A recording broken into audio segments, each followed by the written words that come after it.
Halo semua, di video kali ini, admin akan melanjutkan alur cerita kemarin perjalanan Xiaoyan di benua Kaisar. Setelah sebelumnya Xiaoyan telah bertemu para leluhur dari klan Xiao, Xiaoyan pun sekarang akan melakukan latihan di pegunungan Tianmo. Namun ketika Xiaoyan melakukan latihan tiba-tiba dia pun diserang beberapa orang, untung saja Xiaoyan berhasil mengalahkan mereka. Dan Xiaoyan pun sangat kesal setelah mengetahui bahwa mereka adalah para pasukan klan Yimo cabang Aula Jiwa di benua Kaisar ini. Setelah itu, Zhan Lao, orang misterius yang belum Xiaoyan ketahui identitasnya, kembali muncul. Dia pun mengatakan kita harus lebih cepat menuju ke dalam pemakaman iblis, ternyata mereka telah mengepung hutan ini, kita harus dengan cepat pergi. Xiaoyan pun mengatakan benar, kita harus dengan cepat pergi dari hutan ini, entah apa yang mereka rencanakan padahal aku baru saja tiba di benua Kaisar ini. Kemudian cerita pun berpindah kepada beberapa orang yang masih berada di hutan ini juga, yang ternyata ini adalah pemimpin kelompok yang sebelumnya menyerang. Pemimpin ini pun mengatakan kepada bawahannya di mana yang lain apakah mereka tidak kembali. Kemudian salah satu orang dari mereka pun mengatakan bahwa kami telah kehilangan mereka seperti mereka telah dihabisi oleh binatang buas. Kemudian pemimpin tersebut mengatakan itu tidak mungkin, sepertinya mereka telah dihabisi oleh Xiaoyan, sekarang siapkan pasukan kembali. Dan cari di setiap penjuru hutan ini, kita harus mendapatkan bocah itu. Jika tidak pasti ketua klan akan sangat marah. Kemudian cerita pun berpindah kepada Xiaoyan yang dimana sedang beristirahat di suatu tempat di hutan ini. Dan di saat bersamaan Yan Lao pun memberikan sebuah gulungan teknik pedang. Xiaoyan, dia sangat berterima kasih kepada sosok misterius ini, dia layaknya gurunya telah menyiapkan semuanya untuk memperkuat dirinya. Walaupun dia masih bertanya-tanya siapakah sosok ini. Kemudian singkat cerita Xiaoyan pun berhasil mempelajari teknik ini dan dia pun mengeluarkan pedangnya. Teknik pedang 1000 bayangan. Dan langsung menghantamkannya kepada sebuah pegunungan, seketika pegunungan itu hancur. Namun di saat bersamaan Xiaoyan pun merasakan ada keberadaan seseorang yang sedang mengawasinya. Xiaoyan pun bertanya-tanya siapakah sosok ini, namun Xiaoyan pun merasakan bingung karena dia merasakan bahwa ini adalah aura dari anggota klan Xiao. Xiaoyan pun bertanya-tanya siapakah orang dari klan Xiao yang telah datang ke sini. Dan tidak lama setelah itu benar saja muncul salah satu orang dan dia pun mengatakan, Xiaoyan, ternyata kamu ada di sini, aku sangat senang bisa bertemu dengan kamu di sini. Xiaoyan pun bertanya-tanya siapakah sosok itu, namun dia yakin dia salah satu anggota dari klan Xiao. Perkenalkan, aku bernama Xiaoyong, aku sengaja ke sini untuk datang menemuimu. Xiaoyan yang mendengar nama orang ini, dia pun baru mengenali orang ini, dia adalah orang berbakat generasi muda peringkat kedua. Orang itu pun mengatakan, Xiaoyan, ada sesuatu yang aku ingin bicarakan denganmu. Xiaoyan yang pun langsung menjawab, apa yang ingin senior diskusikan denganku. Kemudian senior Xiaoyang pun dia pun mengatakan, aku telah mendengar dari orang-orang klan Xiao kamu adalah orang berbakat yang telah muncul. Aku ingin menerima nasihat dari kamu agar aku ingin berkembang lebih cepat dan dikagumi oleh banyak orang seperti kamu. Mendengar ucapan dari orang ini Xiaoyan pun mengetahui bahwa orang ini dia memiliki niat lain. Xiaoyan yang mengetahui Xiaoyong ini berada di Dodi Bintang 2. Xiaoyan mengatakan, berhenti omong kosong, aku tahu apa alasanmu datang ke sini. Kamu ingin mengajakku melakukan baku hantam, tak perlu malu-malu untuk mengatakan niat aslimu. Kemudian orang ini pun mengatakan, baiklah, jika begitu kamu telah mengetahui niatku, maka hari ini aku akan menghabisimu, aku ingin mengetahui seberapa jenius dirimu itu. Xiaoyan pun dia tidak gentar walaupun di hadapannya adalah Dodi Bintang 2 karena dia baru saja telah melatih teknik pedang kuno surgawi, tentu dia pun tidak gentar walaupun di hadapannya ada Dodi Bintang 2, jika ada musuh di depannya dia pantang untuk mundur. Namun ketika Xiaoyan akan melakukan baku hantam dia pun tiba-tiba sangat terkejut, ternyata banyak orang di sekelilingnya. Tiba-tiba Xiaoyan pun menoleh kepada orang-orang tersebut, ketika dia menoleh benar saja orang-orang tersebut ternyata berasal dari klan Yimo yang sebelumnya telah mengincar dirinya. Xiaoyan pun dia tidak mengira bahwa Xiaoyong ini telah bekerja sama dengan klan Yimo untuk menghajarnya. Kemudian Xiaoyan mengatakan, aku tidak mengira kamu sampai bekerja sama dengan klan Yimo untuk mengajariku. Benar-benar kamu itu adalah pengecut, maka dari itu aku akan menghabisi dirimu bersama sampah-sampah ini. Aku akan mencabut duri dari klan Xiao, kamu memalukan sebagai orang dari klan Xiao. Namun dalam hatinya Xiaoyan pun tahu dia akan sangat sulit menghadapi Xiaoyang dan orang-orang sekte Yimo ini. Karena tentu saja menghadapi Xiaoyong saja itu sangat kesulitan, berada di Bintang 2 Dodi ditambah lagi orang-orang Yimo ini benar-benar membuat Xiaoyan pun terdesak, namun dia pun tahu dia tidak bisa mundur. Namun ketika Xiaoyan benar-benar terdesak, tiba-tiba cahaya emas pun muncul di cincin penyimpanan Xiaoyan. Cahaya emas itu langsung menembus ke atas langit, yang ternyata itu adalah Long Yi yang sebelumnya telah berkultivasi.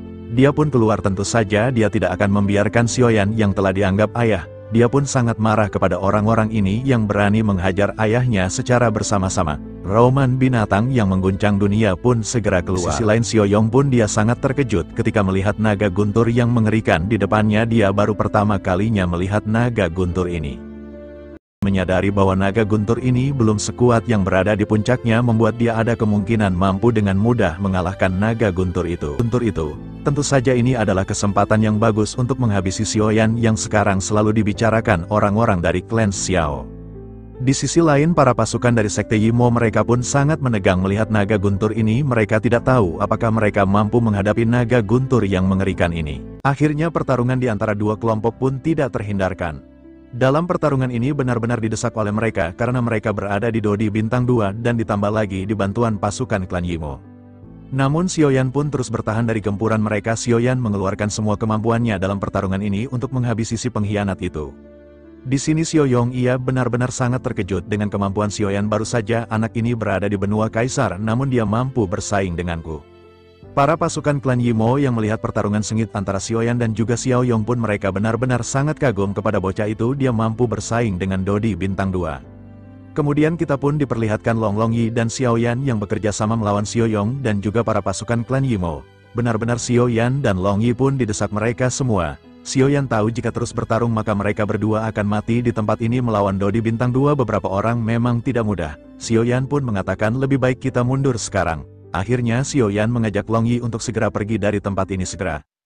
Kemudian Xiaoyan pun berteriak kepada Xiaoyong, aku akan mengingat hari ini apa yang telah kamu lakukan. Lihat saja ketika kita bertemu lagi aku akan membalas apa yang telah kau lakukan ini. Di masa depan pasti aku akan membalas 100 kali lipat dari apa yang kamu perbuat. Dan juga Yimo aku pun akan mencari kalian, aku akan menghancurkan markas kalian tanpa ampun. Akhirnya, setelah perkataan itu Xiaoyan pun segera melesat menuju ke arah pegunungan lebih dalam. Dia harus dengan cepat memulihkan diri. Cerita pun berpindah kepada Xiaoyong. Xiaoyang pun sekarang telah kehilangan jejak Xiaoyan yang dimana mereka telah pergi ke pegunungan yang lebih dalam. Dia pun merasa kesal karena dia gagal untuk menghabisi Xiaoyan. Xiaoyong segera memerintahkan orang-orang dari klan Yimo untuk segera mengejar Xiaoyan. Bagaimanapun kita harus mendapatkannya. Akhirnya orang-orang dari klan Yimo pun mereka tidak membantah sedikit pun dan segera mengejar Xiaoyan menuju ke pedalam hutan. Cerita pun berpindah kepada Xiaoyan yang terus melarikan diri dari orang-orang dari klan Yimo. Namun ketika dia menoleh Xiaoyan pun terkejut, ternyata orang-orang klan Yimo terus mengejarnya walaupun dia maju ke pedalaman hutan. Xiaoyan pun tidak bisa terus seperti ini. Dia pun mengatakan kepada Zanlao, apa yang harus kita lakukan sekarang? Kita dikejar oleh para pasukan itu. Kemudian Zanlao pun mengatakan sebaiknya kita harus pergi ke pemakaman iblis dengan secepat mungkin. Xiaoyan bertanya di manakah pintu dari gerbang pemakaman iblis tersebut. Zanlao akhirnya untuk pertama kalinya dia pun keluar membuat penghalang kuat. Xiaoyan pun sangat terkejut untuk pertama kalinya dia berada di dunia luar ini. Zanlao pun mengatakan jika bukan peraturan dari menara mungkin aku akan menghabisi para bocah epik itu dengan sekejap saja. Yang sepertinya ketua ini seperti orang kuat di masa lalu, yang tentu ketua ini masih sosok misterius mirip gurunya Xiaoyan pada masa lalu. Kemudian Zanlao pun dia membuat penghalang agar orang-orang telah mengejarnya pun tidak mampu mendekat kepadanya. Akhirnya penghalang itu berhasil diciptakan. Xiaoyan pun sangat terkejut dengan penghalang ini. Dan Xiaoyan pun melihat keluar penghalang yang dimana orang-orang Yimo pun terdiam. Mereka hanya bisa melihat Xiaoyan dan sosok misterius yang berada di dekatnya. Mereka tidak tahu apa yang dilakukan Xiaoyan dan orang misterius itu. Karena penghalang ini sepertinya kuat mereka pun tidak mampu menerobosnya. Akhirnya dan Zanlao pun dia membuat segel dan akhirnya tiba-tiba tanah pun bergetar. Pegunungan yang berada di tempat ini pun bergetar membuat hewan buas yang berada di hutan ini pun melarikan diri tiba-tiba. Setelah Zanlao ini membuat segala tiba-tiba ada pintu raksasa dari bawah tanah muncul. Hal ini membuat orang-orang dari klan Yimo sangat kebingungan apa yang telah dilakukan mereka berdua. Kemudian orang-orang klan Yimo pun mengatakan kita harus melaporkan kepada para ketua. Sebagian melaporkan dan sebagian tetap di sini. Di sisi lain Xiaoyan pun sangat kebingungan apa yang harus dia lakukan. Orang-orang Yimo telah melihat kejadian ini dan melaporkan kepada para ketua. Zanlao pun yang melihat Xiaoyan sangat ketakutan. Dia pun mengatakan Xiaoyan tak perlu khawatir, penghalang ini sangatlah kuat. Bahkan leluhurmu yang sangat kuat itu tidak akan mampu untuk menerobosnya. Benar-benar penghalang ini sangat mengerikan. Penghalang ini yang tidak mampu ditembus bahkan oleh leluhur Xiaoyan. Dipastikan Zanlao ini sangatlah kuat walaupun sepertinya dia hanyalah sebuah tubuh spiritual. Xiaoyan lebih baik kamu sekarang bersiap untuk masuk dalam pemakaman iblis dan aku peringatkan mungkin aku bisa saja membantu namun itu ketika kamu berada di dalam hidup dan mati. pada saat itu aku akan terpaksa membantumu walaupun mungkin itu dilarang. Akhirnya setelah Zhan Lao membuat segel, tiba-tiba pintu gerbang kematian itu membuka, kemudian dia pun mengatakan, Xiaoyan, ayo, segera kita masuk. Akhirnya mereka berdua pun masuk ke dalam pintu tersebut yang dimana pintu itu menuju ke bawah tanah. Ketika mereka berada di bawah tanah, mereka pun melihat istana reruntuhan kuno, membuat Xiaoyan pun sangat terkejut dengan hal. Dan Xiaoyan pun merasakan energi yang di tempat ini sangatlah luar biasa. Akhirnya Zhan Lao pun memerintahkan untuk berkultivasi sebentar.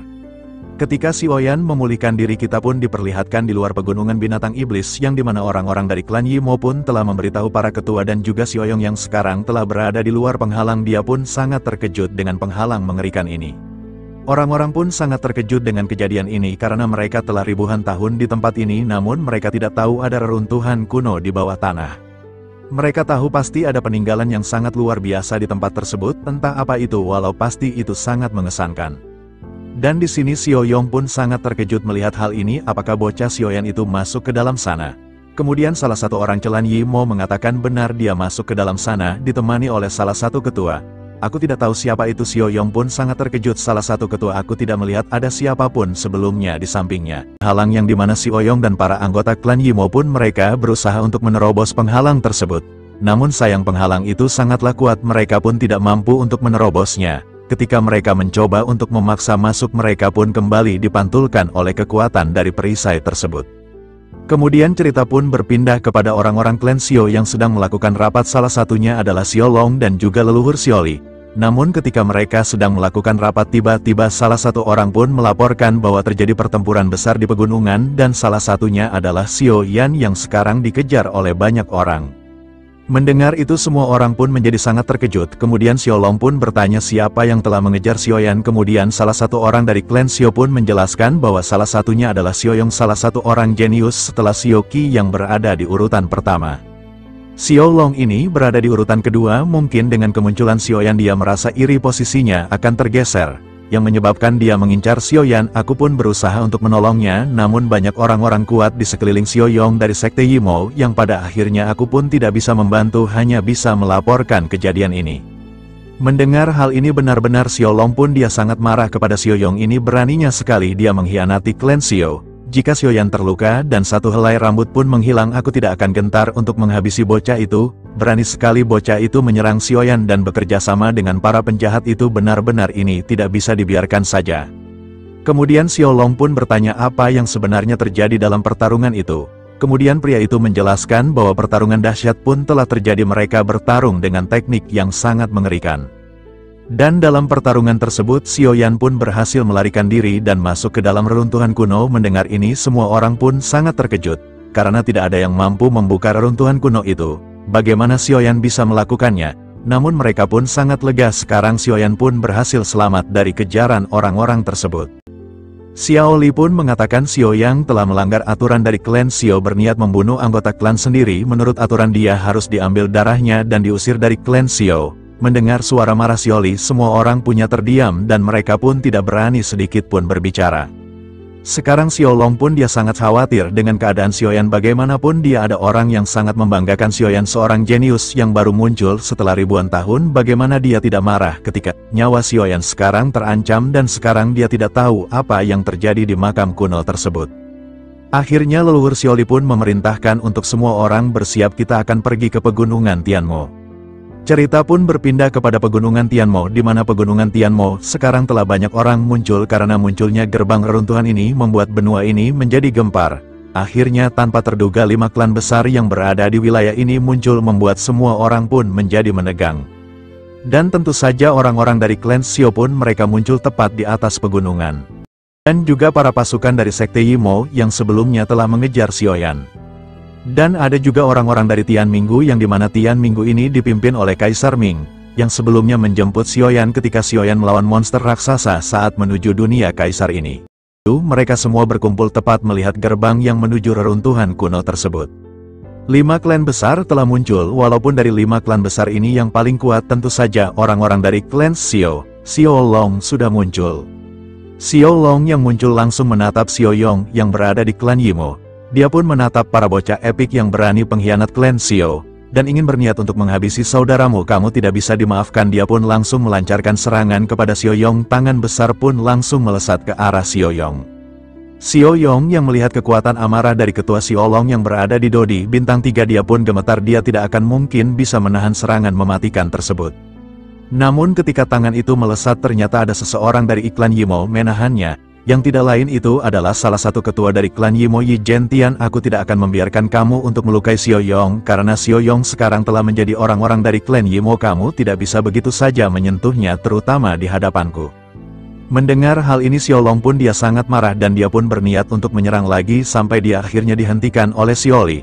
Sepertinya ini bukan waktu yang tepat untuk menghajar Sioyong. Mendengar perkataan itu Xiaolong hanya bisa mengangguk karena dia tidak bisa menantang perintah dari leluhur Xiaoli.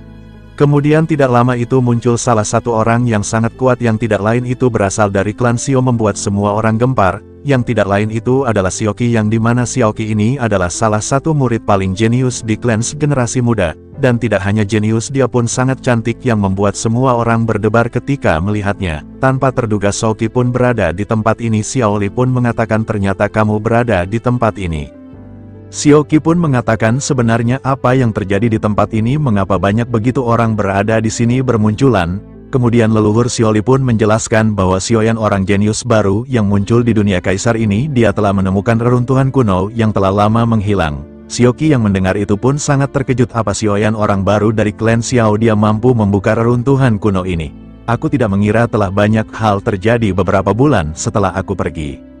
Kemudian Xiaoli pun menjelaskan semuanya apa yang terjadi sekarang. Mungkin orang jenius pertama yang selama ini kamu pegang akan terkalahkan oleh orang ini, yang bernama Xiaoyan. Xiaoqi pun dia benar-benar sangat terkejut dengan hal ini. Baru saja dia beberapa bulan pergi, ternyata benar ada orang jenius yang muncul, dan bahkan dikatakan lebih jenius dibandingkan dirinya. Dirinya pun menjadi penasaran terhadap orang ini.